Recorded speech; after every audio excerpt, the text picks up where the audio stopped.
పౌలు కొరింథీలో ఉన్న సంఘానికి రాసిన మొదటి ఉత్తరంలో 2వ అధ్యాయం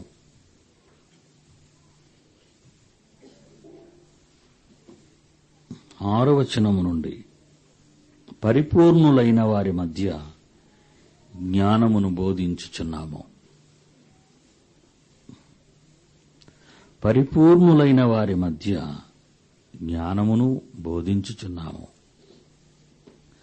అది ఈ లోక జ్ఞానం కాదు. అది ఈ లోక జ్ఞానం కాదు. నిరర్ధకులైపోవచ్చున్న ఈ లోకాధికారుల జ్ఞానము కాదు. కాని దేవుని జ్ఞానము మర్మమైనట్టుగా బోధించుచున్నాము. ఈ జ్ఞానము ఒకప్పుడు మరుగయ్యుండెను. జగదుత్పత్తికి ముందుగానే, సృష్టి పుట్టక ముందుగానే ఈ జ్ఞానాన్ని దేవుడు మన మహిమ నిమిత్తము నియమించెను. అది లోకాధికారులలో ఎవ్వనికి తెలియదు. అది ఒకవేళ వారికే తెలిసి ఉండిన ఎడల అప్పటికే మహిమాస్వరూపియగు ప్రభువుని యేసుక్రీస్తుని సిలువ వేయకపోయి ఉందురు. ఇందును గూర్చి దేవుడు తన్ను ప్రేమించు వారికి కొరకు ఏవి సిద్ధపరచునో అవి కంటికి కనబడలేదు, చెవికి వినబడలేదు, మనుష్య హృదయమునకు గోచరం కాలేదు అని ప్రవక్త ద్వారా వ్రాయబడినది. నేడు మనకైతే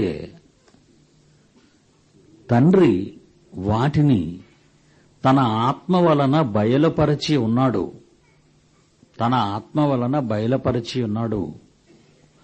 ఆ ఆత్మ అన్నిటినీ, దేవుని మర్మములను కూడా పరిశోధించుచున్నాడు. సీక్రెట్స్ ఆఫ్ గాడ్, దేవుని రహస్యాలను కూడా పరిశోధించుచున్నాడు అన్నాడు. దేవుని పిల్లలారా, మహానుభావుడైన పౌలు యొక్క మహాజ్ఞానం చదువుతుంటే మరి కళ్ళు పచ్చగా అయిపోతుంటాయి. ఎందుకంటే పరలోకంలో ఉన్న తండ్రి రహస్యాలను కూడా మనకు ఈ మహావేదమైన ఈ పుస్తకాలలో బయలుపరిచాడు అంటే అది మన అదృష్టం.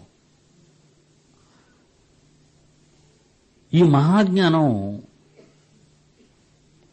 మనం ఎవరికి బోధించటానికి ఇది బయలుపరిచాడు అంటే 6వ వచనంలో పరిపూర్ణులు, స్కాలర్స్, మాస్టర్స్, మహామహులు, ఒక సబ్జెక్ట్లో మాస్టర్, పరిపూర్ణుడు అంటారు అతన్ని.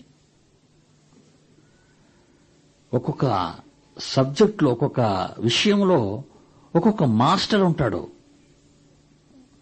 కార్డియాలజిస్ట్ అంటారు, హార్ట్ స్పెషలిస్ట్. మరొక దాన్ని ముట్టుకోడు ఆయన.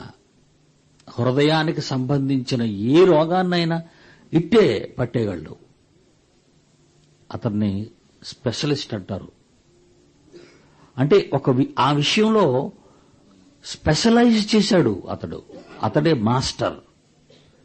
ఆ విషయంలో అతడు పరిపూర్ణుడు. ప్రపంచంలో ఉన్న లోక జ్ఞానం ఎన్నో రకాలు. ఆ జ్ఞానం చదువుకొని, సాధించి, పరిశోధించి స్పెషలైజ్ చేసిన వారు, పరిపూర్ణులు, స్కాలర్స్ ప్రపంచంలో ఎందరో ఉన్నారు. అలాంటి వారికి పౌలు అంటున్నాడు, పరిపూర్ణులైన వారి మధ్య జ్ఞానమును బోధించుచున్నాము. బైబిలు ఎరిగిన వ్యక్తి దేవుని యొక్క రహస్యాలను కూడా బయలుపరిచిన బైబిల్ను ఎవరైతే బాగా పరిశోధిస్తారో వాళ్లే వాళ్ళకి మాస్టర్స్ అంటున్నాడు చూడండి ఇక్కడ. ఈరోజు నేను ఈ పరిశోధన సదస్సులు గాని సంచలనాత్మక మహాసభలు గాని బైబిల్ ఓపెన్ యూనివర్సిటీ ఇండియా ద్వారా నేర్పిస్తున్న విద్య గాని ప్రపంచ పరిపూర్ణులని సవాలు చేసే జ్ఞానం బైబిల్ నుండి తీసి వాళ్ళకు బోధించడం మొదలు పెడుతున్నాం.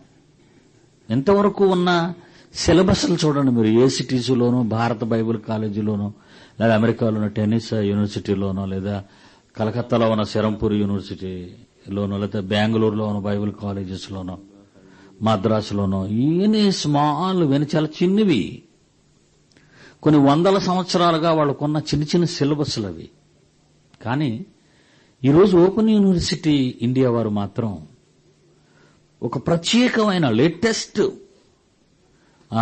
థీసిస్ను కూడా బయట పెట్టేసి అవి తప్పు అని చెప్పటానికి నిలబడగలుగుతుంది ఓపెన్ యూనివర్సిటీ అంటే అది దాని సమర్థత కాదు. కానీ బైబిలులో పరిపూర్ణుల మధ్య నీవు బోధించాలి అని బైబిల్ చెప్పింది, దేవుడు చెప్పాడు అంటే అంతకంటే టాప్ ఫిలాసఫీ నీకు ఇచ్చాడని అర్థం.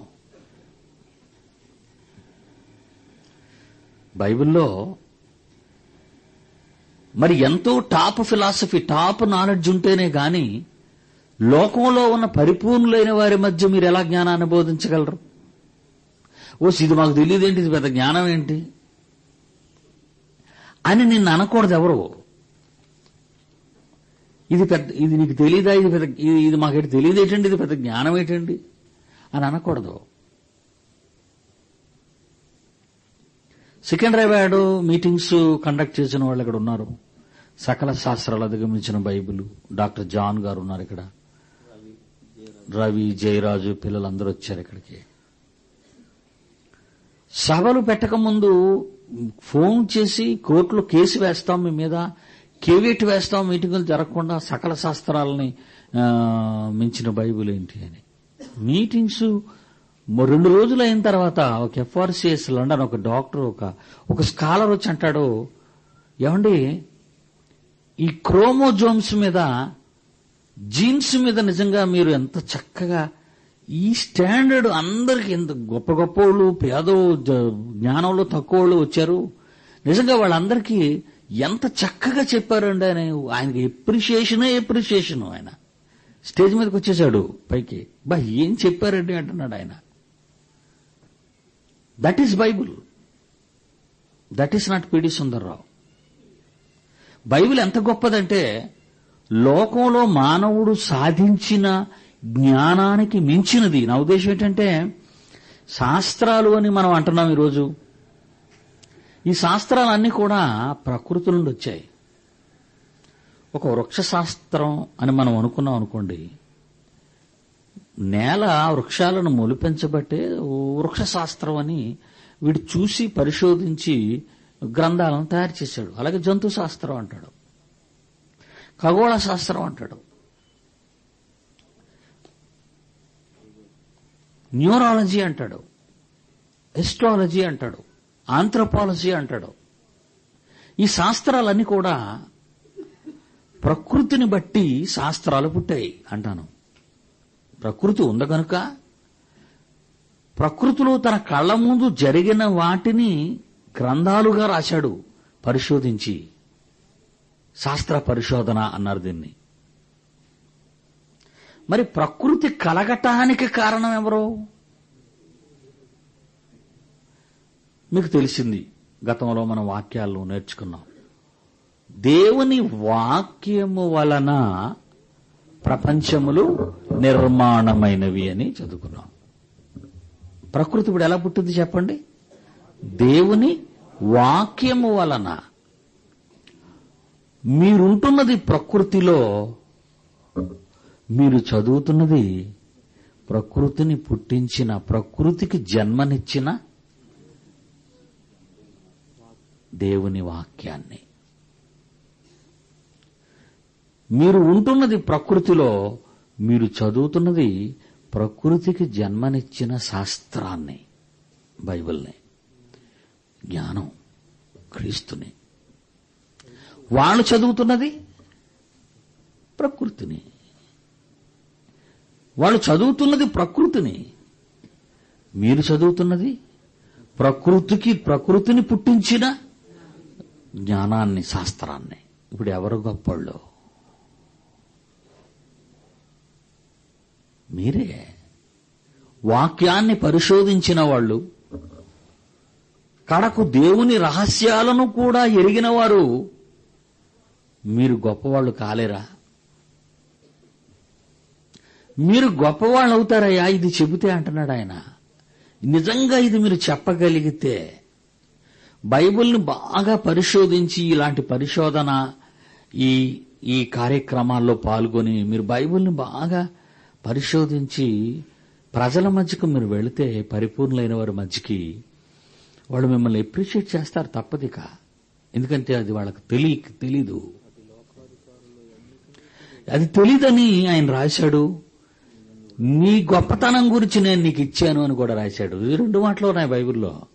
అది వాళ్ళకి తెలియదని నీకు చెప్పేశాడంటే నీకు ఎంత ధైర్యం వచ్చేయాలి, ఎంత ధైర్యం ఉండాలండి. ఆడ ఖడ్గం ధరించి నిలబడ్డాడు. పర్వాలేదు, కొట్టే రాయితో కొట్టే పోతాడు అన్నాడు అంతే. ఆడ మనకి ఎంత ధైర్యం ఉంటుందండి. ఇటు రాయితోనే ఇటు రాయితో కొడితే చచ్చిపోతాడు. కొట్టే అన్నాడు అంతే, కొట్టేసాడు, చచ్చిపోయాడు. ఒక మహాబలవంతుణ్ణి కుక్క కింద పోల్చినటువంటి దావీదు చేత చంపించేశాడు. అదే బేస్, ఆయన ఆలోచన అదే. ఈ కొరింథీ పత్రిక 1వ అధ్యాయం 2వ అధ్యాయంలో, మొదటి పత్రిక 2వ అధ్యాయంలో 6వ వచనంలో 2వ భాగాన్ని మీరు చూస్తే, అది ఈ లోకజ్ఞానం కాదు అని నిరర్ధకులైపోవచ్చున్న ఈ లోకాధికారుల జ్ఞానం. ఈ లోకాధికారులది ఎలాంటి జ్ఞానం అట? నిరర్ధకులు అంటే అర్థం లేని పరిశోధనలు, అర్థం లేని లోక జ్ఞానం అని అర్థం. ఆడెంత పెద్ద స్కాలర్ అవనివ్వండి, మీరేం వర్రీ కాకూడదు. మీరు ఆ డిగ్రీలో చూసి భయపడుతున్నారా? మీరు ఉత్తినే వట్టి మైండ్లెస్. వాళ్ళ పరిశోధనలకి మీరు కంగారు పడుతున్నారేమో. మాకు ఎప్పుడు నాసా నుంచి లెటర్ వస్తుందో అని చూస్తున్నాం. నాసా అంతరిక్ష పరిశోధనశాల ఉంది కదా కాలిఫోర్నియా, ఇంటర్నెట్ ఓపెన్ చేసి వాళ్ళకి ఇంటిమేట్ చేస్తున్నాం. ఎప్పుడు మాకు లెటర్ వస్తుందా అని చూస్తున్నాం. ఎందుకంటే ఎవడు దొరికితే అద్దాం వాడినని. మళ్ళా వాళ్ళ పేర్లు లూక్ అని ఉంటాడు, ఐజియా అని ఉంటాడు. వాళ్ళు క్రిస్టియన్సేనండి. వాళ్ళు ఆ పరిశోధనా సంస్థలో పనిచేస్తున్న వాళ్ళు సైంటిస్టులు ఎవరనుకుంటున్నారు మీరు? సండే స్కూల్కి వెళ్ళలేనోళ్ళు, బైబిల్ చదవలేనోడును.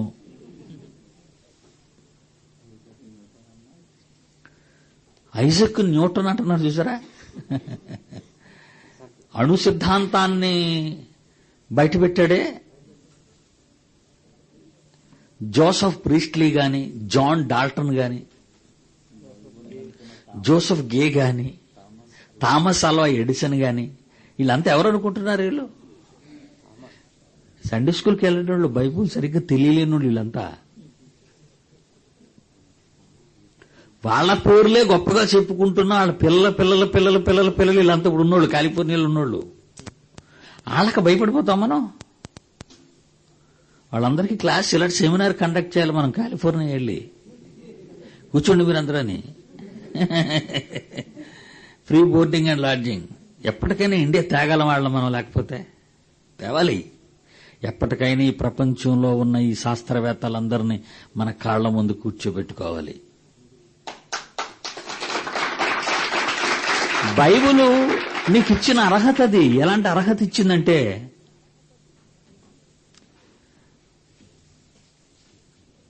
ఎనిమిదవ వచనం చూడండి. ఈ మహాజ్ఞానం అట లోకాధికారులలో ఎవనికి తెలియదనిశాడు. బా, ఎంత మంచి మాట అండి. వాళ్ళకి తెలియదని ముందు చెప్పేశాడు. మీకు వాళ్ళకి తెలీదు అన్నాడు. వాళ్ళకి తెలీదు. వాడికి తెలీదు. వాడి స్వరూపాన్ని చూసి, వాడి స్టేటస్ చూసి, వాడు టై చూసి, వాడి పొజిషన్ చూసి నువ్వు భయపడుతున్నావా? ఉట్టిదే వాడి దగ్గర సరుకు లేదంటున్నాడు. వాడి దగ్గరికి సరుకు లేదు. లోకాధికారులలో ఎవనికిని డైరెక్టర్కి ఆడికి అసలు తెలియదాడు. ఎవ్వనికి తెలీదు. హైదరాబాద్లో మీకున్న, ఎందుకంటే ఈ మాట ఇప్పుడు ఫారంలో మొన్న చెప్పాను. ఈ మాట ఇదే చెప్తుంటాను. సికింద్రాబాద్లో 4 రోజుని కేవియట్ వేసేస్తామన్న వాళ్ళు గుర్తొచ్చేశారు ప్రసంగంలో.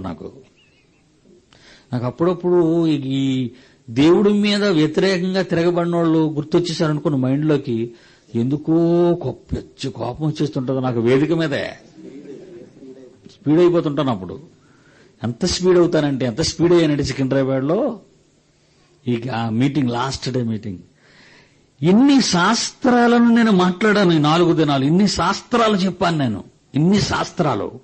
ఇన్ని శాస్త్రాలను బైబిల్ ఎలా అధిగమించిందో చెప్పాను. ఎప్పటికైనా కాదని ఫూల్, FOOL, ఈ జంట నగరాల్లో ఉంటే కమాన్ అన్నాను. పిచ్చుకొచ్చేసింది ఆ మాట. పాపం ఎవ్వరికి అసలు నోటి మాట లేదు, కంటి చూపు లేదండి. అందరూ దిక్కులు చూస్తున్నారు, ఏ సైడ్ నుంచి ఎవడని వచ్చేస్తాడేమో అని. ఎవరు రాలేదండి. ఎంత సత్యం అండి, ఎంత ఆనందం అయిపోయింది తెలుసా నాకు ఆ రోజు. Really very happy. అంటే దేవుడు అన్నమాట గుర్తొచ్చేసింది. ఎవరికి తెలియదు. దేవుని పిల్లలారా, ఎంత మంచి మాట అన్నాడు. నాకు ఒక కొత్త ఊపునిచ్చిన మాట ఇదే. ఈ లోకాధికారుల్లో ఎవనికి తెలియదు. అది వారికి తెలిసి ఉండిన ఆనాడు యేసుక్రీస్తు కాలంలో వాళ్ళకి తెలుసుంటే మహానుభావుని సిలువేయకపోయి ఉండేవాళ్ళు. ఆయన కాళ్ళ మీద పడిపోయేవాళ్ళు. ఆయన కాళ్ళ మీద పడేవాళ్ళు ఆయన మీద. కానీ వాళ్ళు పొరపాటు చేశారు. అయితే దేవుడు దీనిని మీకు ఎందుకు ఇచ్చాను అన్నాడు అంటే, ఇది దేవుడు మీకు ఎందుకు ఇచ్చాడు? 9వ వచనం, దేవుడు తన్ను ప్రేమించు వారి కొరకు. మీరు దేవుణ్ణి ప్రేమిస్తున్నారా? అయితే ఆయన మిమ్మల్ని ప్రేమిస్తాడు. దేవుడు తన్ను ప్రేమించు వారి కొరకు. నిజంగా నీకు అందరికంటే ఎక్కువగా నువ్వు ఆయన ప్రేమించగలుగుతున్నావా పేతురు? కమాన్, నువ్వు నన్ను ప్రేమిస్తున్నావా అని అడిగాడు. అంటే నీకు ఇచ్చేస్తాడేక. మంచి ఛాన్స్ అన్నమాట ఇది. మనం ఎవరిని ఎక్కువ ప్రేమిస్తామండి? మీరు అసలు ఆ స్టేజ్కి వచ్చేయాలి మీరంతా. అదే ఉన్నతమైన స్టేజ్. నాకంటే ఎక్కువగా తన భార్యని గాని, ఇంటిని గాని, తన పొలములను గాని, ఆస్తిని గాని ప్రేమించేవాడు నాకు పాత్రుడు కాడు అన్నాడు. అంటే ఫస్ట్ ప్రియారిటీ ఆయనకి ఇచ్చామన్నాడు అంతే. అలానే వాళ్ళందరూ వదిలేమని కాదు. నువ్వు ప్రియారిటీ, నీ కాన్సన్ట్రేషన్ ముందు ఎవరి మీద, అదే ఆయన చూస్తాడు ముందు నిన్ను. దేవుడు తన్ను ప్రేమించు వారి కొరకు.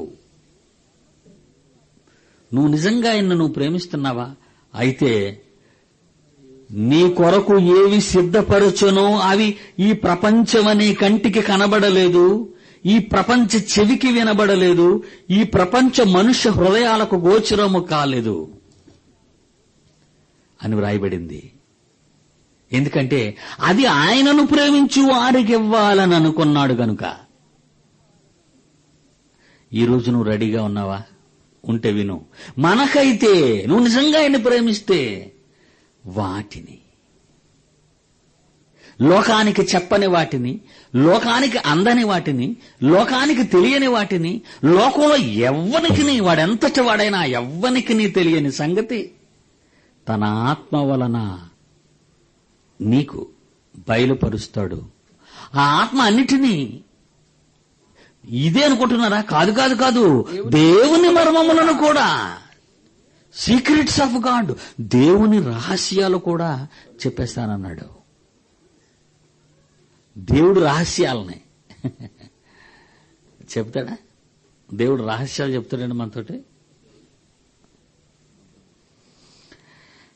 నేను వెళుతున్నాను, మరి అబ్రహాము నువ్వు నాకు మంచి ఫ్రెండ్ కదా, చెప్పకుండా ఉండలేకపోతున్నాను. మరేం లేదు, సొదొమ గొమొర్రాలను తీసేస్తానన్నాడు.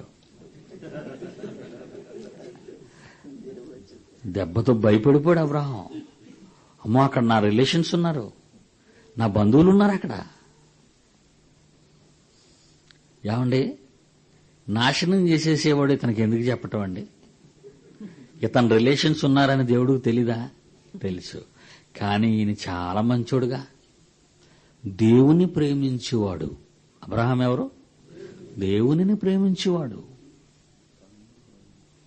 తండ్రిని ప్రేమించేవాడు. ఆయన రహస్యాలు చెబుతాడు,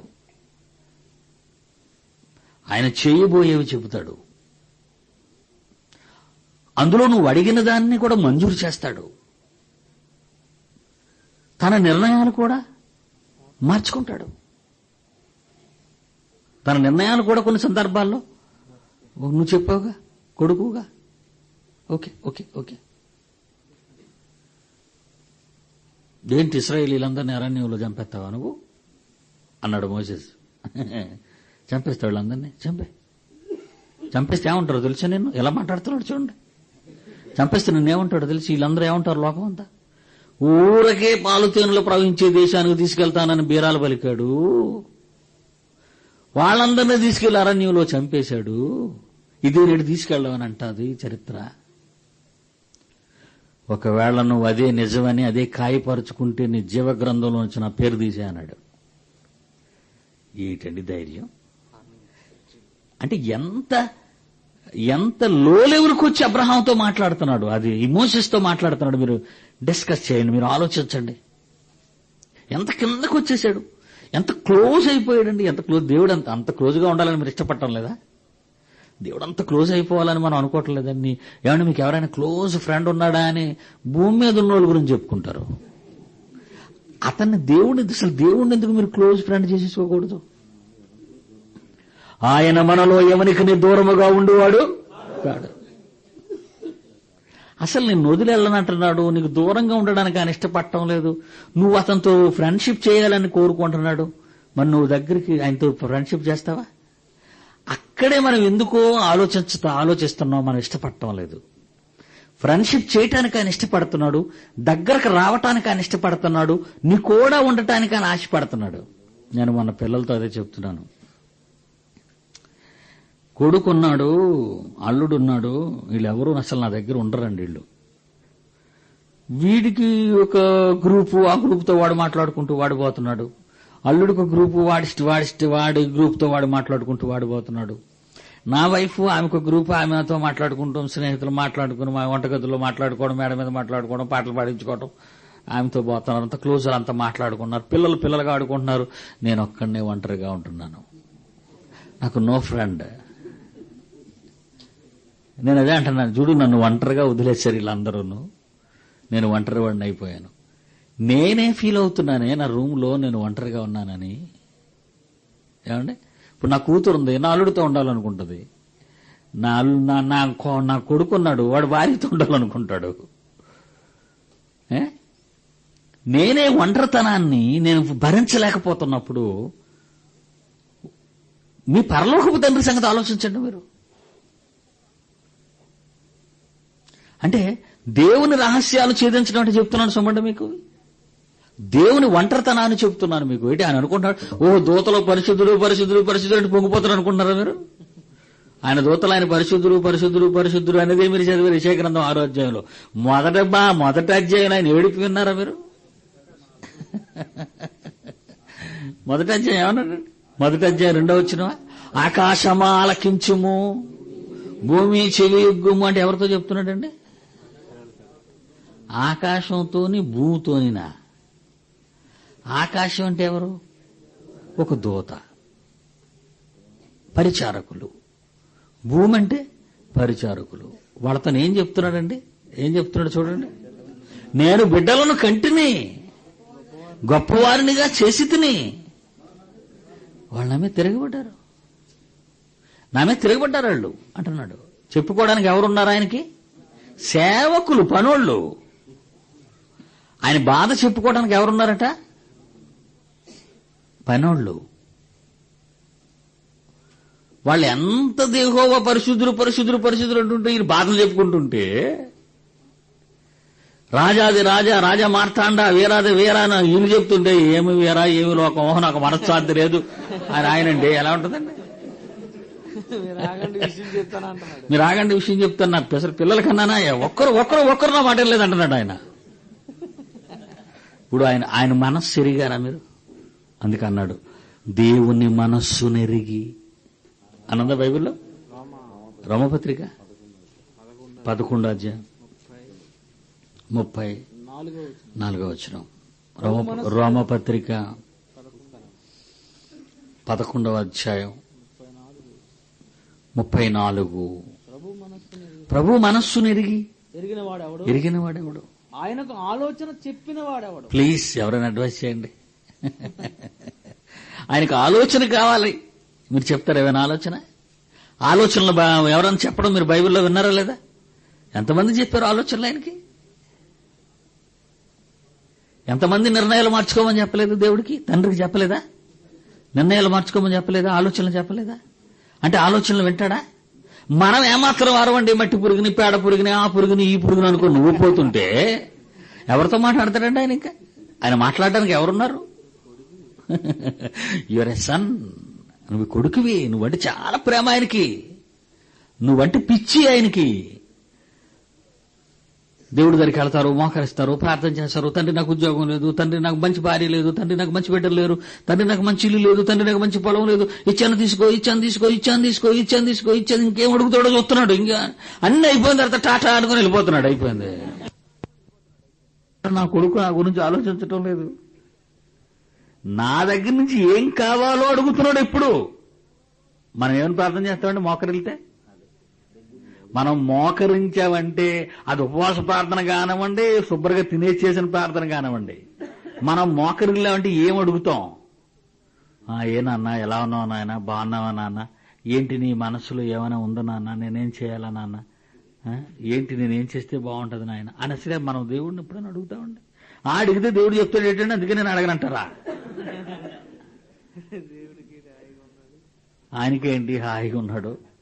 ఇప్పుడు ఒకడు పాట పాడాడు, దేవుడికేంటి ఆయన హాయిగా ఉన్నాడు అన్నాడు. ఒక సినిమా కవి పాట పాసి దేవుడికేంటి ఆయన హాయిగా ఉన్నాడు, వీడు చూశాడు హాయిగా ఉండటం. హాయిగా ఉన్నాడండి. అవిధేయుల ఎదురాడు ప్రజల కోసము దినమంతయు నా చేతులు చాపుతున్నాను. ఇశ్రాయేలీలను కాపాడువాడు కునుకడు నిద్రపోడు. ఆయన మిమ్మును గూర్చి చింతించుచున్నాడు. ఈ రెఫరెన్స్లన్నీ మనకు తెలీదా? ఆయన మీకోసం ఆలోచన కలిగి ఉన్నాడు, ఆయన మీకోసం నిద్రపోకుండా ఉన్నాడు, ఆయన మీకోసమే పరితపించిపోతున్నాడు, ఆయన మీకోసమే ఆవేదన చెందుతున్నాడు. ఒక్క శరీరం నశించిపోకూడదని ఈ ప్రపంచ నవనాగరికత ముసుగులో అస్తవ్యస్తమై ఆడ మగ తేడా లేకుండా భయంకరమైనటువంటి పరిస్థితుల్లో ఒక అమెరికా, ఒక కెనడా, ఒక ఆస్ట్రేలియా, ఒక ఇటలీ, ఒక జర్మనీ, ఒక జపాన్, ఒక చైనా, ఒక ఇండియా, ప్రపంచ దేశాలలో భయంకరమైన పరిస్థితులు, నైట్ క్లబ్బులని, అసంసారిక భయంకరమైనటువంటి జీవిత చరిత్రలతో ఎవడు తండ్రో ఎవడు తల్లు తెలియని పరిస్థితుల్లో బిడ్డలు అలమటిస్తుంటే, భయంకరమైన పాప వ్యామోహాలలో ఎయిడ్స్ లాంటి దీర్ఘకాలిక రోగాలు, మరణ వ్యాధులు సంక్రమిస్తూ నశించిపోతున్న ఈ సమయంలో, తన ప్రజలు అన్యాయంగా బలైపోతున్న ఈ రోజుల్లో, ముక్కుపచ్చలారని పసికొందులు కూడా ఎయిడ్స్ వ్యాధికి గురై లక్షలాది మంది నేలరాలిపోతున్న ఈ సమయంలో ఆయన సంతోషంగా ఉంటాడని ఎలా అనుకుంటుంది ఈ ప్రపంచం? ఆయన సంకల్పం నెరవేరనందుకు, ఆయన ఆలోచన బెడుసుకొట్టినందుకు ఆయన ఎంత వేదన చెందుతున్నాడు. క్రైస్తవుడివి, యేసు ప్రభు నమ్మేశావు, తండ్రిని తెలుసుకున్నావు, కన్నీటి ప్రార్థన అంటావు, ఆ ప్రార్థన అంటావు, ఈ ప్రార్థన అంటావు, పట్టు వదలకంటావు, చెట్టు ఎక్కకంటావు, చెట్టు దిగకంటావు. ఏ ప్రార్థన చేస్తున్నావు? ఎప్పుడు చూసినా నీ గురించే కదా. అది నీ అవసరాలే. మరలా మీరడిగినను మీ భోగముల నిమిత్తమే దురుద్దేశంతో నన్ను అడుగుతారు. కానీ నా తండ్రి ఏంటి, ఆయన ఆశయాలేంటి, ఆయన ఆలోచన ఏంటి? ప్రభు మనస్సును ఎరిగి, ఏంటి నాయన ఇది వెళ్ళిపోయావురా బాబు, 2 రోజులు ప్రయాణం చేసేసాం, ఏంటి నువ్వు ఎక్కడుండిపోయావు ఏంటి అంటుంది మరియమ్మ వచ్చేసి ప్రభుని. ఏమన్నాడు ఆయన? నా తండ్రి పనుల మీద నేను ఉండవలనని మీరెరుగరా అంటే అర్థం ఏంటి? నేను నా తండ్రి పనుల మీద వచ్చాను అని మీకు తెలుసు. మరి మీరెవరి పనుల మీద వచ్చారు? మీరు తండ్రి పనుల మీదే వచ్చారు. మీరే పని మీద వచ్చారు? మీరు తండ్రి పనుల మీదే వచ్చారు. యోసేపు మరియమ్మలను కన్న తల్లిదండ్రులు ఏ పని మీద వచ్చారు? తండ్రి పని చేస్తున్న అతన్ని తీసుకెళ్ళి వాళ్ళు తండ్రి పనుల మీదే వచ్చారు. మీకు అర్థమవుతుందా? అసలు భూమి మీదికి వచ్చిన ప్రతి మానవుడు ఎవరి పని మీద వచ్చాడు? తండ్రి పని మీద వచ్చాడు. తండ్రి పని మీద వచ్చాడన్న సంగతి మర్చిపోయి తండ్రి పని మీద ఉన్న కొడుకు దగ్గరకు వచ్చి ఆ పని వద్దన్నట్టుగా, ఎందుకున్నావన్నట్టుగా, ఎందుకు మా కూడా రాలేదన్నట్టుగా ప్రశ్నిస్తున్నారు వాళ్ళు. 12 సంవత్సరాల వయస్సులోనే తండ్రి మీద బాధ్యతను తెచ్చుకున్నాడు యేసుక్రీస్తు. At the age of 12th year.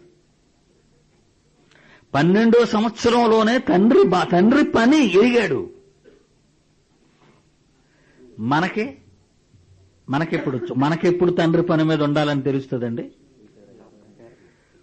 ఆ గవర్నమెంటోడు, ఒరే నీకు నువ్వు పనికిరావు, నీ వయసు అయిపోయింది, పో అని తీసేస్తాడు.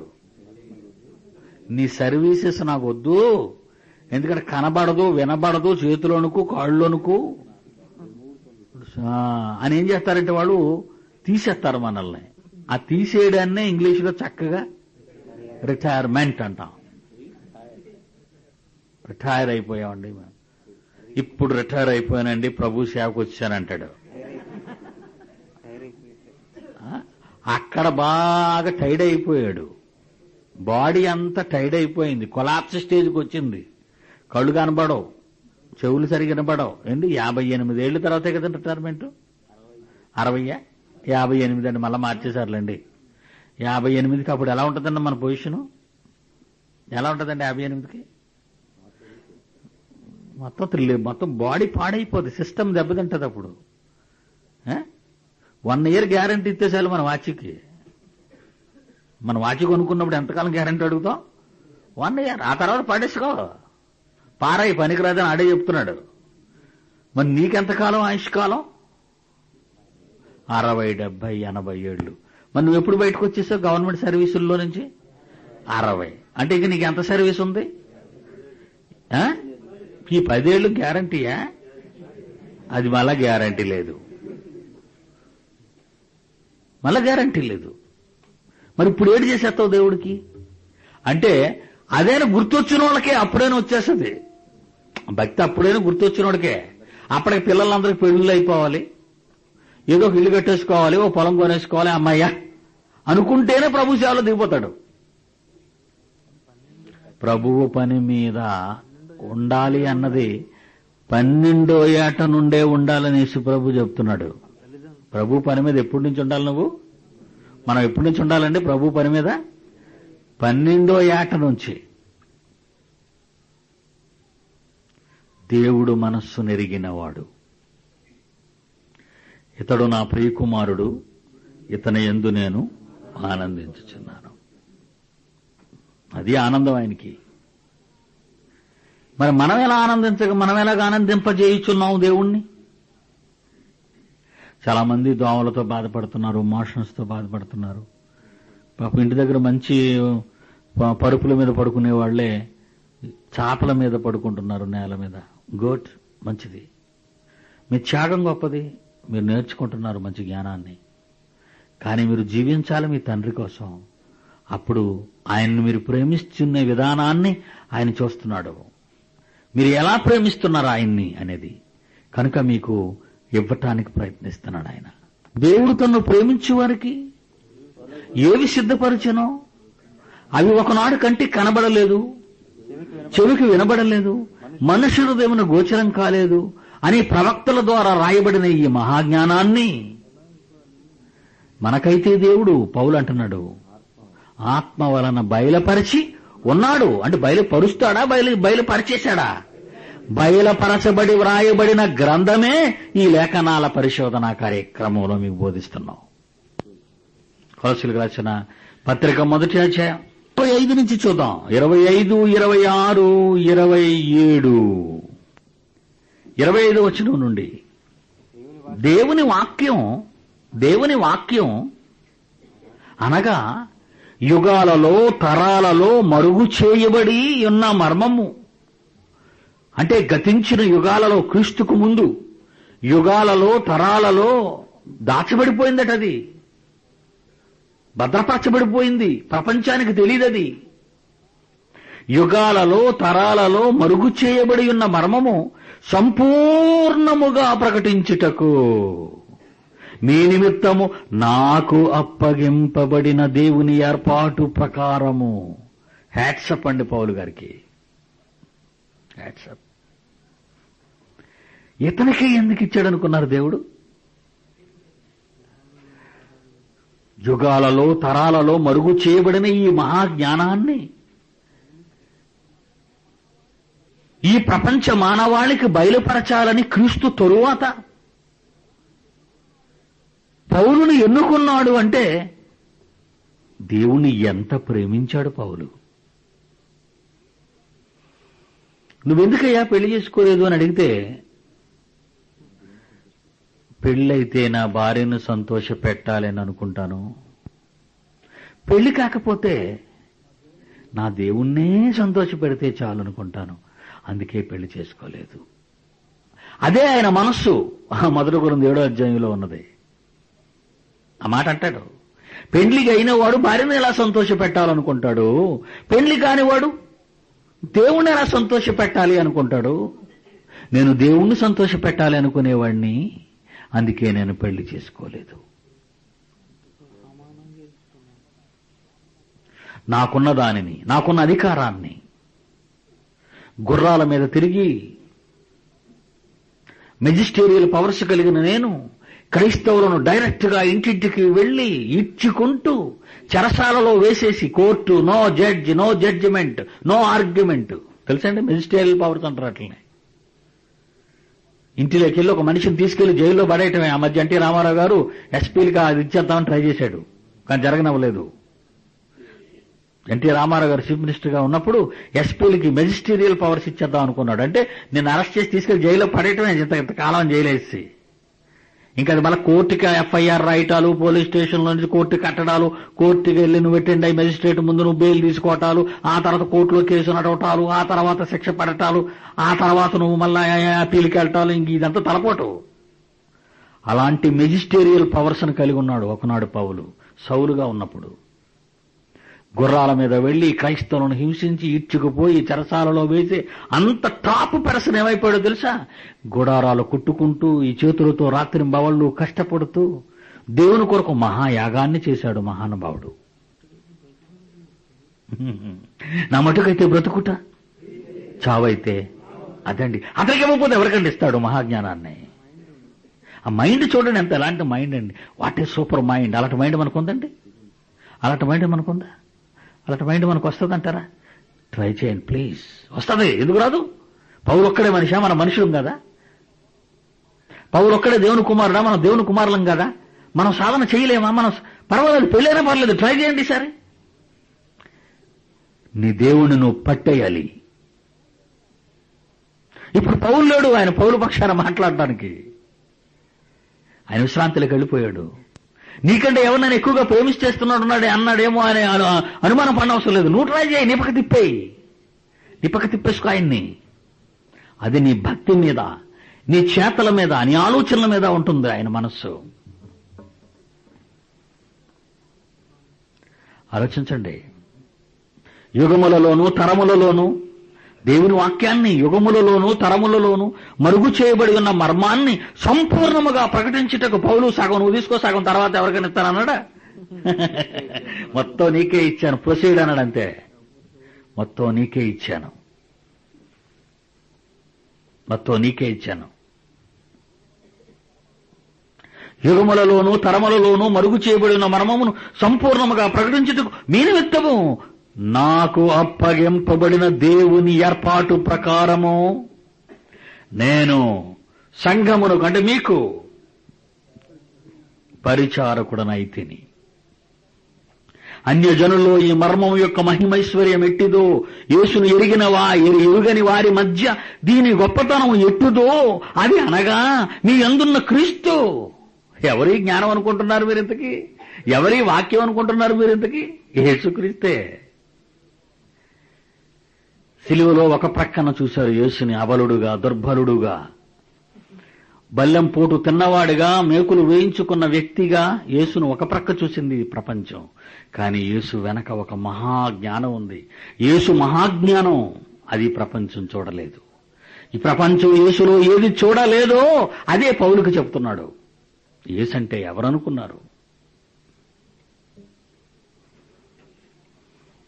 అన్యజనుల్లో ఈ మర్మం యొక్క మహిమైశ్వర్యం ఎట్టిదో, 27వ వచనం. అన్యజనుల్లో ఈ మర్మం యొక్క మహిమైశ్వర్యం ఎట్టిదో, అది అనగా మీ యందున్న క్రీస్తు మహిమ నిరీక్షణ అయి ఉన్నాడన్న సంగతిని దేవుడు తన పరిశుద్ధులకు తెలియపరచగోరి ఇప్పుడు ఆ మర్మమును వారికి బయలుపరచెను. అయిపోయిందా? బయలుపరిచేశాడా? ఏది ఎక్కడుంది? బయలుపరచబడిన దానిని ఇంకా అందుకోకుండా ఎందుకుంటున్నారా మీరు? బయటకు వచ్చేసింది టాప్ సీక్రెట్స్ అన్ని బయటకు వచ్చేసాయి. మరి వచ్చినప్పుడు ఎందుకు మీరు ఇంకా ఊరుకున్నారు? మీ ఫిజియాలజీ మీద మీకున్నంత ఇంట్రెస్ట్ బైబిల్ మీద లేదు కదా, అవునా? మీ క్రోనాలజీ మీద ఉన్నంత ఇంట్రెస్ట్ మీకు బైబిల్ మీద లేదు కదా, అవునా? మీ భార్య మీద ఉన్నంత ఇంట్రెస్ట్ బైబిల్ మీద మీకు లేదు కదా, మీ పిల్లల మీద ఉన్నంత స్పెషల్ థాట్స్ బైబిల్ మీద మీకు లేవు కదా. అందుకేనండి, అందుకే మీకు రావటం లేదు. బైబిల్ రాకపోవడానికి కారణం అదే. బైబిల్ ఎందుకు రావటం లేదు అనుకున్నారు? మనకి పేతురు, నువ్వు నన్ను ప్రేమిస్తున్నావా అన్నాడు. ప్రభువా, నేను నిన్ను ప్రేమిస్తున్నాను. ప్రేమ కావాలి, నీ ప్రేమ. దేవుడు తన్ను ప్రేమించే వారికి అది నీ ప్రేమ కావాలి. బేష్, అందుకే నీకు ఇచ్చాను. పరలోక రాజ్యపు తాళపు చెవులే నీకు ఇచ్చేశాను. మా పాతాళ లోకపు ద్వారాలు దాని ఎదుట. ఎంత పవర్ ఇచ్చాడండి ఆయనకి. ఆయనకు పెద్ద డిపార్ట్మెంటు. సంఘాన్ని ప్రారంభించడం, దేవుని సామ్రాజ్యాన్ని భూమి మీద నిజంగా సారథి ఆయన. ప్రకటన గ్రంథము 10వ అధ్యాయము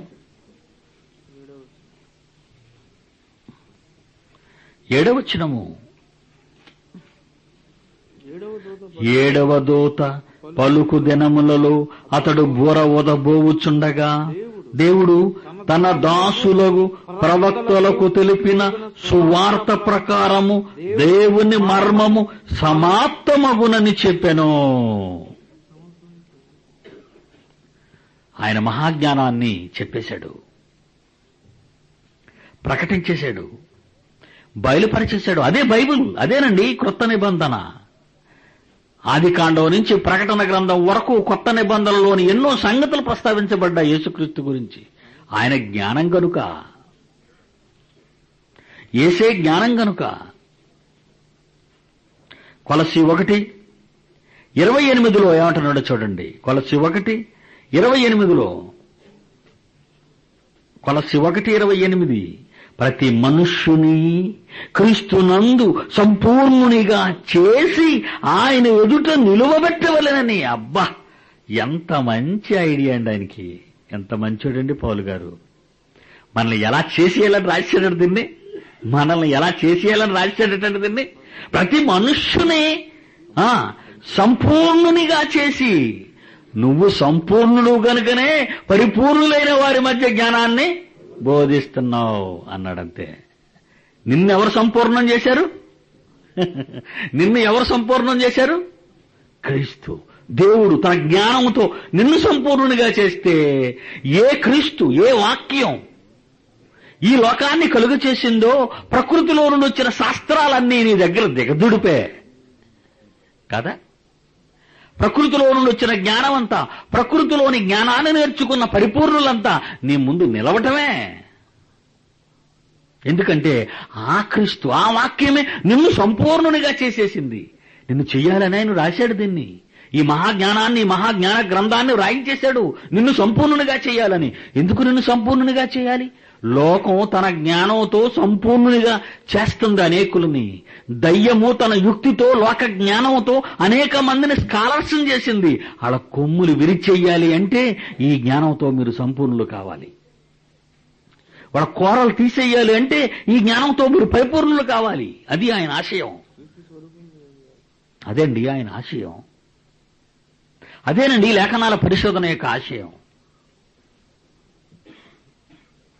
ప్రతి మనుష్యుని క్రీస్తునందు సంపూర్ణునిగా చేసి ఆయన ఎదుట నిలువబెట్టవలనని సమస్త విధములైన జ్ఞానముతో మేము ప్రతి మనుష్యునికి బుద్ధి చెప్పుచు ప్రతి మనుష్యునికి బోధించుచు ఆయనను యేసును బోధించుచున్నాము. అందు నిమిత్తము నాలో బలముగా కార్యసిద్ధి కలుగజేయు ఆయన క్రియాశక్తిని బట్టి నేను పోరాడుచు ప్రయాసపడుచున్నాను అన్నాడు. డేరాల కుట్టైన రాత్రింబవళ్లు పనిచేసి ఆయన దొంగల భయముతోనూ కపట సహోదరుల ఆవేదనతోనూ కుతంత్రాలతోనూ కుట్రలతోనూ జాగరణములతోనూ నిద్ర లేకపోయినా బలిపశువుగా మారిపోయినా దినదినము తరుమబడుచున్నా ఎదుసులో మృగములతో పోరాడవలసి వచ్చినా క్షణక్షణము ప్రాణభయంతో బ్రతుకుతున్న పౌలు రాస్తున్న మాటలు మీరు చదివి ఉంటారు ఆయన పత్రికల్లో. అనుక్షణం సర్వాన్ని త్యాగం చేసిన వాడుగా సర్వాధికారాలు వదులుకున్నవాడుగా లోకంలో ఉన్న అంతస్తుని వదిలేసి కిందకి దిగి వచ్చి యేసుక్రీస్తు గురించి ఎలా మారిపోయాడో పౌలు మీకు తెలుసు. అది దేవుణ్ణి ఆయన ప్రేమించిన విధానం. కనుకనే మహాజ్ఞానాన్ని అతను సొంతం చేశాడు. ఆ మహానుభావుడు ఏం చేశాడట? మొన్న మీరు చదువుకున్నారు, పరిశుద్ధాత్మ ముసుగులో భ్రష్టాత్మలో చెప్పాను నేను. ఆ క్రీస్తు మర్మము దేవదర్శనము వలన నాకు తెలిసింది, నేను దానిని మీకు సంక్షేపముగా రాశాను, మీరు దానిని చదివిన ఎడల అది మీకు తెలిసిపోతుంది అన్నాడు అక్కడ. దేవుని పిల్లలారా ఆలోచించండి. మీరు జ్ఞానవంతులు కావాలి, మీరు పరిపూర్ణులు కావాలి. అంధకారములో ఉన్న ఈ ప్రపంచానికి పాఠాలు నేర్పించాలి. మన కళాశాలకు, ఈ బైబిల్ ఓపెన్ యూనివర్సిటీలో రాబోయే తరాలకు మీరు స్కాలర్స్, మాస్టర్స్, పరిపూర్ణులు కావాలి. మీ కాళ్ల ముందు ఈ ప్రపంచం జోహారని మోకరెళ్ళాలి. ఆ రోజు రావాలి. ఆ రోజు కోసం ఎదురు చూడాలి మనం. అందుకే మనం ఈ జ్ఞానాన్ని నేర్చుకుంటున్నాం. అందుకే ఈ ప్రయాసం, అందుకే ఈ వంటలు, అందుకే ఈ పారిశుద్ధ్య కార్యక్రమాలు, అందుకే ఈ కార్యక్రమాలన్నీ మేము చేపట్టాం మీకోసం. ఈ ప్రయాణాలు, ఈ బాధలు, ఈ వేదనలు ఎందుకు అనుకున్నారు? దీనివల్ల మేము మత సంస్థలు స్థాపించాలని కాదు, లేకపోతే ఒక పరంజ్యోతిలాగో, ఒక భక్త సింగులాగో, లేకపోతే ఒక జోడారియల్లాగో, లేకపోతే మరొకరిలాగో, మరొకరిలాగో ఒక సంస్థను స్థాపించాలి, ఫెలోషిప్లు స్థాపించాలి, మనం అంటూ ఆస్తులు సంపాదించుకోవాలి అని మాకు ఆశలు లేవు. దేవుని జ్ఞానాన్ని నేర్పించాలి. దేవుని మహాజ్ఞానం ఇప్పటికే 1900 సంవత్సరాల నిష్ప్రయోజనం అయిపోయింది. 1900 సంవత్సరాల తరాలలో పుట్టిన మనుషులు బూడిదలో కలిసిపోయారు. ఈ జ్ఞానాన్ని నేర్చుకోలేక బూడిదైపోయారు వాళ్ళంతా. ఇది మహాభాగ్యం. ఇది ఇప్పటికైనా మన తరాల వారికి మనం చెప్పకపోతే, మన తరాల వారిని మనం రక్షించకపోతే మన బ్రతుకు శూన్యం. మనం పుట్టినందుకు వేస్ట్. మన కన్న తండ్రి కలలు పండాలంటే, మన కన్న తండ్రి ఆశయాలు నెరవేరాలి అంటే ఈ బ్రతుకునిచ్చిన నన్ను నిలబెట్టిన నా తండ్రి కోసం నేను బ్రతకాలి. కోసం నేను బ్రతకటం అవసరం. ప్రతి మానవుని పుట్టిక సమాజాన్ని వెలిగించటానికి దేవుని జ్ఞానాన్ని బోధించి పరిపూర్ణునిగా ప్రతి మనుష్యుని వాక్యం ద్వారా చెయ్యాలని పుట్టాం మనమంతా. కానీ ఎవరి కోసం బ్రతుకుతున్నావు ఈనాడు మనమంతా? చెప్పండి. పౌలు మాటలు వింటూ ఏమనిపిస్తున్నాయి మీకు? మహాజ్ఞానం. నేను పుట్టాను, బ్రతికాను, శరీరంలో బ్రతుకుతున్నాను, ఈ శ్వాస ఇంకా ఆడుతుందంటే కారణం మీకోసం అంటున్నాడంతే. మరి మీరు మీకోసం కాదు. ఈ ప్రపంచంలో ఏ మనిషి తన కోసం అంటూ ఈ భూమి మీద పుట్టలేదు. ఈ ప్రపంచంలో ఏ తల్లిదండ్రులు కనాలని ఎవరిని కనటం లేదు.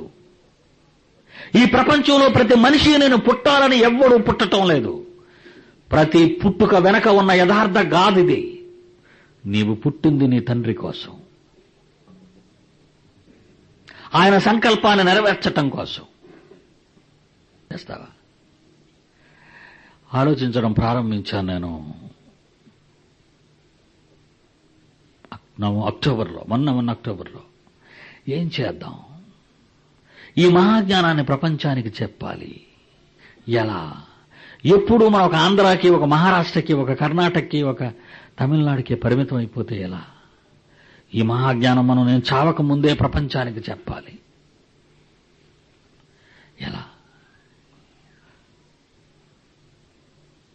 ఇంటర్నెట్ ప్రారంభం అదే,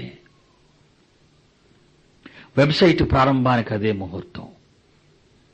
ఆ ఆలోచన వెంటనే ఇంటర్నెట్ ప్రారంభించాలని పిల్లలకి కేకేశాను, కూర్చోబెట్టాను. కమాన్ హరి అప్, ఇంటర్నెట్ తొందరగా తయారు చేయమని చెప్పాను. డబ్బులు ఖర్చు పెడదాం, పర్వాలేదు. అదే మీకు సెన్సేషనల్ అండ్ ఈ చివరి రాత్రి శంకరాపురం మెసేజ్లో కొసమెరుపు 14 ప్రకటన గ్రంథం.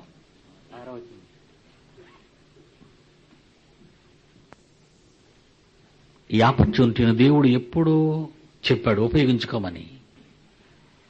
అది బైబిల్లో ఉందా అంటే ఉంది,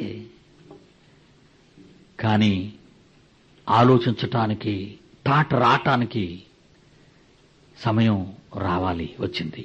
అది ఉపయోగించాను. 6వ వచనం, ప్రకటన గ్రంథం 14వ అధ్యాయం 6వ వచనం. అప్పుడు మరొక దూతను చూచితిని, అతడు భూనివాసులకు అనగా ప్రతి జనమునకును ప్రతి వంశమునకును ఆయా భాషలు మాట్లాడు వారికి ప్రతి ప్రజకును ప్రకటించున్నట్లు నిత్య సువార్త తీసుకొని ఆకాశ మధ్యమును ఎగురుచుండెను. నిత్య సువార్త తీసుకుని దేవదూత ఎక్కడ ఎగురుతుందటండి? ఆకాశం మధ్యలో ఎగురుతుందట.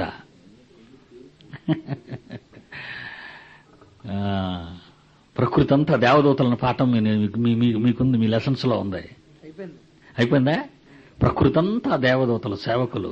ప్రకృతి ఒడిలో నిద్రపోతున్నాం అంటాం చూసారా ఆ పదాన్ని, అదే దేవదూతలు. మానవుడు తన జ్ఞానంతో వ్యాపార లావాదేవీలను, సాతాను యొక్క రూపాన్ని డెవలప్ చేయాలని అంతరిక్షంలో ఉపగ్రహాలను, శాటిలైట్స్ను తయారు చేసుకున్నాడు. వ్యాపార ప్రకటన ఇచ్చాడు. మీరెవరైనా వెబ్సైట్లు తీసుకోండి మా దగ్గర, ప్రపంచవ్యాప్తంగా మేము దాన్ని ప్రకటిస్తాం, ప్రచురిస్తామన్నారు. నాయనా దీన్ని మనం వాడేసుకుందామా అన్నాను.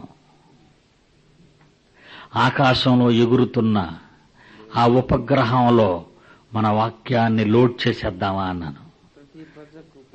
ప్రతి ప్రజకు, ప్రతి భాష మాట్లాడేవాడికి, ప్రపంచంలో ఉన్న ప్రతి వాడికి వెళ్ళాలి అంటే ఆకాశంలోకి ఈ మాట వెళ్ళాలి. వాడెందుకు చేసుకున్నాడు? ప్రపంచాన్ని అజ్ఞానంతో నింపటానికి, ప్రతి మనిషిని క్రిమినల్ గా చేయటానికి, వ్యాపార లావాదేవీల కోసం వాడు తయారు చేశాడు ఉపగ్రహాన్ని. .com commercial.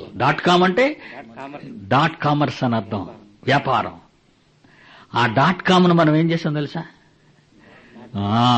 బైబుల్ వర్డిక్ట్ అన్నాం, అంటే బైబుల్ తీర్పు.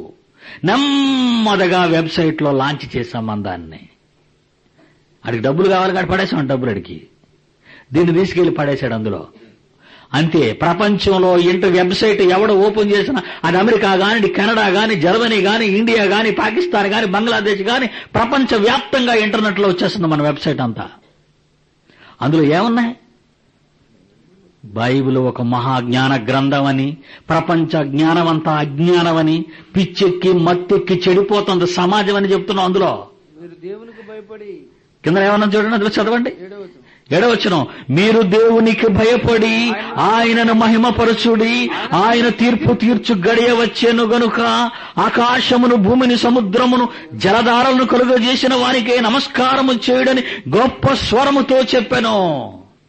బైబిల్ వెర్డిక్ట్ అని ఎందుకు పేరెట్టామో తెలుసండి దానికి? బైబిల్ తీర్పు. తోలు తీసేస్తాను జాగ్రత్త అంటున్నాడు దేవుడు. శాస్త్రమా నీకున్న అని అడుగుతున్నాం. అందులో వెబ్సైట్ ఓపెన్ చేసి చూడండి, అందులో శాస్త్రమా నీకున్న సామర్థ్యం ఎంత అని అడిగాం. అందులో ఏమండి, ఎంత బాగుందండి. మీరు దేవునికి భయపడి ఆయనను మహిమపరచుడి.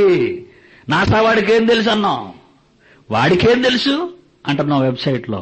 రేపు జీనోమ్ కూడా రాస్తున్నాను, వీడికేం తెలిసి టోటల్ ఫెయిల్ అయిపోతాడని చెప్తున్నాం. ఇవన్నీ ఎలా ఉంటాయండి వెబ్సైట్ లో? వాళ్ళకి ఎలా ఉంటది? బైబిల్ తీర్పదే. బైబిల్ అక్కడి నుంచి మాట్లాడుతుంది, పైనుంచి. ఎందుకు రానికేం పిచ్చి పట్టిందా అని. ఆయన తీర్పు తీర్చు గడియ వచ్చింది. చదవండి 7వ వచనం, ఆయన తీర్పు తీర్చు గడియ వచ్చెను. ఆయన తీర్పు తీర్చు గడియ వచ్చెను. ఆయన తీర్పు తీర్చు గడియ వచ్చాను. బైబిల్ వెర్డిక్ట్ అని పేరు పెట్టాం, అందుకే దానికి బైబిల్ వెర్డిక్ట్ అని. బైబిల్ తీర్పు ప్రతి వంశమునకును ఆయా భాషలో మాట్లాడు వారికి లెబనాన్స్ ఓపెన్ చేస్తున్నారు, అమెరికన్స్ ఓపెన్ చేస్తున్నారు, కెనేడియన్స్ ఓపెన్ చేస్తున్నారు, అరబ్ వాళ్ళు ఓపెన్ చేస్తున్నారు, తెలుగు వాళ్ళు ఓపెన్ చేస్తున్నారు, ఇండియా వాళ్ళు ఓపెన్ చేస్తున్నారు. ప్రతి భాష మాట్లాడు వారికి ప్రతి ప్రజలకు ప్రకటించినట్లు నిత్య సువార్త తీసుకొని ఆకాశము మధ్య ఎగురుచుండెను.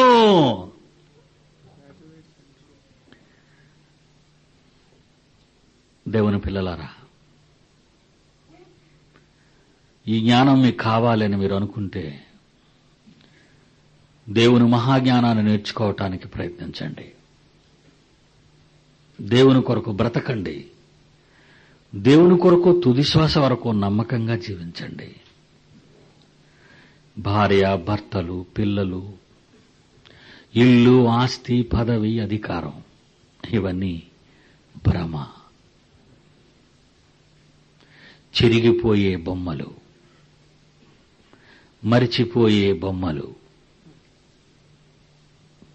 ఇది నిజం, శాశ్వతం అని నువ్వు అనుకుంటే ఆ భ్రమలో నేను పతనమైపోతావు. ఆ స్థితి నీకు రాకముందే నిద్రించుచున్న నీవు మేల్కోవాలి. దేవుని కొరకు బ్రతకాలి. ప్రార్థన చేసుకుందాం. తండ్రి,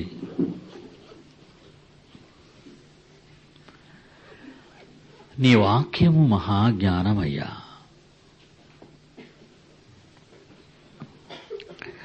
లోకము దానిని మతము అంటుంది.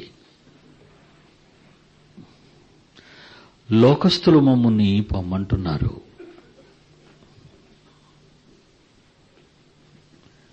సృష్టిని మీ పిల్లలకు లోపరిచారు. ప్రకృతి మీ కొరకు మీ గర్భాన పుట్టిన పిల్లల కొరకు ఎదురుచూస్తూ ఉన్నారు. దేవుని కుమారుల ప్రత్యక్షత కొరకు సృష్టి మిగుల ఆశతో తేరుచూచుచూ కనిపెట్టుచున్నది. ఇదిగో మీ పిల్లలు ఇక్కడున్నారు. వీరంతా మీ పిల్లలే. సరైన ఆహారం లేకపోయినా, ఒంటికి సరైన విశ్రాంతి లేకపోయినా, పడక, నీరు, ఆహారము,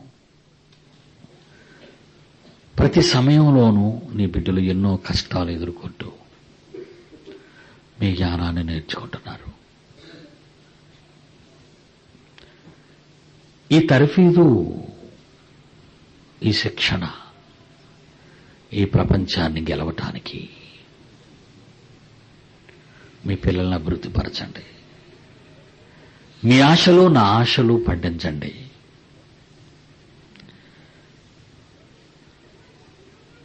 వీరిని మహాజ్ఞానవంతులుగా మలచండి.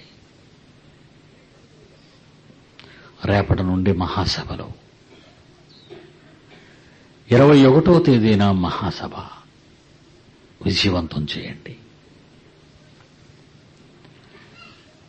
ఈ రాత్రి సుఖమైన నిద్ర మీ పిల్లలకి ఇవ్వండి. యేసు పరిశుద్ధ నామాన్ని ప్రార్థన అడుగుచున్నాము తండ్రి. ఆమెన్.